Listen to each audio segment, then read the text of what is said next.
نحوه وریفای و متصل کردن ربات و داشبورد ورمپیر به ولت.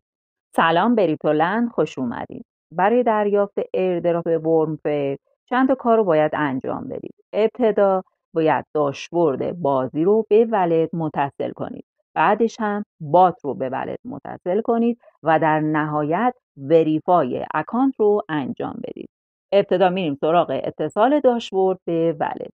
برای این کار وارد لینکی که در کامنت پین شده اول براتون گذاشتم میشید. بعدش روی دکمه کانکت میزنید و در این صفحه لیست ولت هایی که میتونید بهش متصل بشید رو میبینید که هم میتونید از متامسک استفاده کنید و هم از تراس ولت. من میخوام به تراس ولت ایردراپ رو متصل کنم. اگر نمیدونید چطوری باید در تراس ولت اکانت بسازی، از طریق لینکی که این بالا نمایش داده میشه میتونی یک اکانت برای خودت بسازی.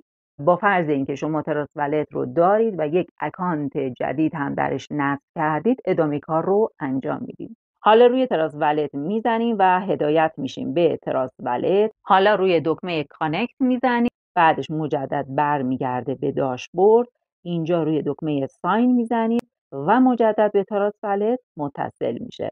ازتون تایید میخواد و روی دکمه ساین میزنید و مجدد به داشبورد برمیگرده.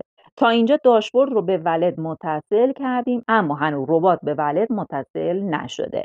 دو تا راه داریم برای اینکه این کار رو انجام بدیم. یا اینکه میاید تلگرامتون رو به ربات متصل میکنید که پیشنهاد نمیکنم این کار رو انجام بدید، و یا اینکه این لینک رو کپی میکنید، وارد بات بازی میشید، اونجا پیست رو ارسال میکنید.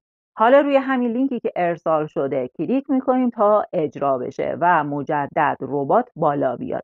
و اگر دقت کنید الان بات هم به ولت متصل شده. حالا باید وارد ستینگ بشیم، پس روی این دکمه چرخنده میزنیم.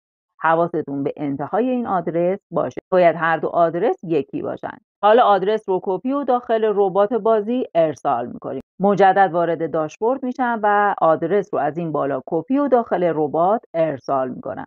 اگر دقت کنی آدرس ها یکی هستن و با موفقیت تونستید داشبورد و ربات رو به ولت متصل کنید. اما هنوز یک کار کوچولو مونده و اونم وریفای حسابمونه که برای این کار باید وارد داشبورد بشید و روی همین گزینه وریفای بزنید و در این کار آدرس ایمیلتون رو وارد کنید و روی دکمه ثبت یعنی کانفرم ایمیل بزنید. حالا یک کد 6 رقمی به ایمیلتون ارسال میشه. اون کد رو باید اینجا وارد کنید و در نهایت کانفرم رو میزنید. این پیغام نمایش داده میشه که میگه ممنون از شما و اکانت شما وریفای شده. حالا باید صبر کنیم تا ایردراپ ارسال بشه.